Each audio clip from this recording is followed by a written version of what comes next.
Do you ever wonder how Andrew Tate always seemed to be winning? Regardless of whether he's sitting in a room in a podcast full of women who hate him, or he's sitting across Piers Morgan who's grilling him on weird and difficult, tough questions to answer, the guy just keeps winning. He just performs at the top of his game, always saying the right things, always making sure the other person gets far more emotional than he does, and always being relevant. I mean, the guy's in prison right now and he's still relevant. Well, it's not random. It's a very carefully and meticulously crafted method that he uses, which is his secret weapon.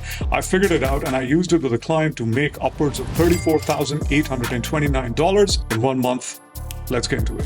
Hey guys, my name's Yahya, founder and creator of Record Breaker, where I help you shatter past your highest revenue record months in the shortest amount of time. So a couple of months ago, I started working with a parenting coach who was making $0 in the bank. And he told me he had a couple of problems. He said, my first problem is that I'm on all the socials. I'm on LinkedIn, Facebook, Instagram. I have a podcast. I'm on YouTube, but no one's paying attention to me. He was getting 0 customers. He was getting 0 leads. Nobody was interested in working with him. He said, I have more videos on my channel than I have subscribers, than I have likes. The next thing he said was, I don't exactly know what to tell people so they respond. His messaging was not dialed in. It wasn't validated. What that means is he had no clue what to be telling to those people for them to be like, hey, I want to work with you. Hey, what you're saying makes a lot of sense now. He was talking to people and he was always telling them things he felt he should be telling them versus what should have been told to them for them to respond. And the third problem that he wasn't even aware of, I noticed it when I saw his call recordings, was that he was talking way too much. In his passion, he was going overboard in pleasing the people, in making them want to understand the beautiful, wonderful things he was going to share with them. And what this was doing was it was repelling people. They were like, this guy's too much. I don't want to work with this person. And they were leaving from a sales perspective. So we took Andrew Tate's entire model, we broke it down into step-by-step, easy to follow pieces, and we started applying it with him. So the first thing we did was we took a look at Andrew Tate's marketing. Now, Andrew right now seems to be on the up and up, but he's been refining his marketing for years and years and years. He wasn't always on all platforms. He was on one platform only, and he refined his message. It was a process that probably took him years and years and years of saying various different things and seeing how people responded. It's a pretty simple process to get on social media, try out one message, see the number of people who respond. Try out another message, see the number of people who respond. The message that does the best is taken, you then break it down into various different ways of giving the exact same message, and you test it again on social media to see the one that really blows up. And that's what Andrew's been doing for years. So that's exactly what we did with this client. I first made him do a whole bunch of market research with the people he wanted to work with to understand the exact language, the words, the thoughts, the vernacular that they were using to describe their problem. Then we had him ask him how they would like to solve that problem. Then we had him find out how much they'd be willing to pay to solve that problem. We took all of that information and we incorporated that into his marketing message. And all of a sudden, people started to respond. So for example, one of the things we found out in the research was he'd been targeting men, but the people responding more to his marketing were women, because at the end of the day, he's a parenting coach. He can coach fathers on being good fathers. He can coach mothers on being good mothers. We found out that moms were responding to his messaging a lot more, and they were a lot more interested in becoming better parents. That's the big thing we found out in his research. Then we found out that the words his market, the people were using, were completely different from the words he was using in his marketing. So we incorporated all of that back into his marketing. Then we took another page from Andrew's playbook and we stuck to one platform. In this person's case, it was Facebook, and we started sending out various different versions of exactly the same message that he'd gotten from the market research, from the people themselves, out into the world, and people started responding. We then took the one message that was doing the best across the board in all the variations, and we stuck to that message only, and people really started responding. Things just blew up.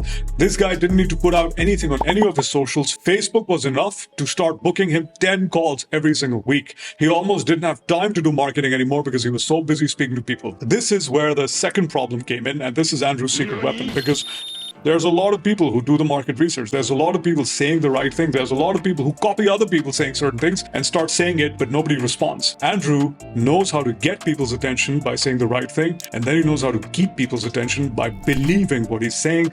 Essentially, it's called framing. It is the beliefs you have about what you're saying and to what extent you hold them to be true. And at the end of the day, any conversation is a sales conversation because two people are talking to each other, sharing their points of views and their beliefs. And the person who's going to win in that conversation is the one who believes their opinion more and is able to convince the other person to their point of view.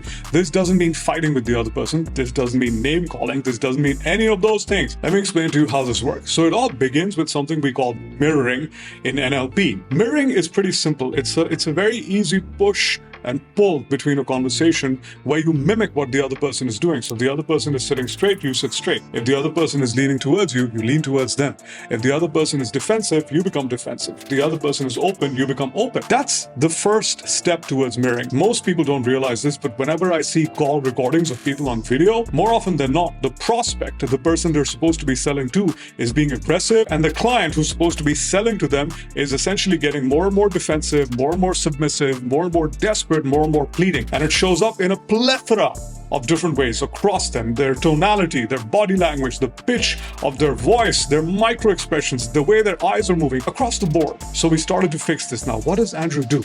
How is Andrew so good at framing?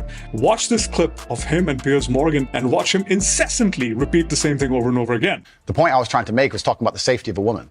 She was walking alone at night, and I was saying, well, I wouldn't let my woman walk alone at night. And they said, well, you're not in charge of her. You don't get to decide what she does. So you're going to have authority to say, don't go out at night, perhaps because you want them to be safe. I have legal authority. You have a legal authority. And I would say, I wouldn't want her to go out at night on her own because I'm responsible for her safety. Notice how he keeps giving the same message, because human beings are programmed to respond to repetition. If you repeat something often enough, people will start to believe it. There's a very famous experiment called the Stanford Prison Experiment, where two sets of colleagues were forced to role play. One of them were the captors or the guards, and the others were the prisoners. And so the guards started becoming abusive towards the prisoners because they were pretty serious about this experiment.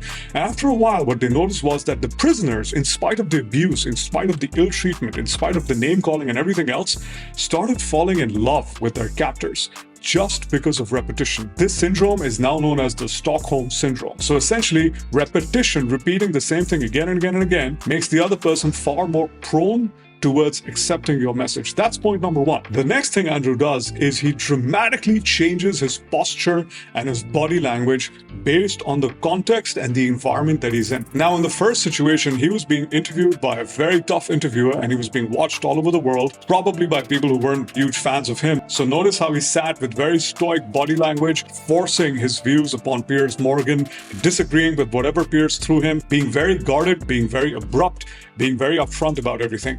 Notice how drastically different he is with Rich Cooper, where he considers Rich a friend. He's relaxed, he's chill, he knows this is by viewers who enjoy him, he's laughing, he's smiling, so on and so forth. Now notice in this clip where he's being taken off to prison, he's handcuffed, so it's a high-stress, bad situation, and he needs to stay cool, calm, collected. Notice his tonality, notice his posture, notice him still repeating the same message again and again. So Andrew Tate, for the life of him, never breaks his frame. Drastically different body language, tonality, gestures, and word selection. So the Andrew Tate character that you're seeing is very much a product of the social platform that he's on, the context of the situation he's in, and the message he's giving, which is literally what my client was getting wrong on his sales calls. So what we got him to do was we got him to start mirroring his prospects, making them more relaxed. We got him to relax with his body language. We got him to use the right words that they would respond to, the words they were looking to hear, and be like, this guy knows exactly how I feel. So to his prospects, he came across as the perfect parenting coach, the ultimate coach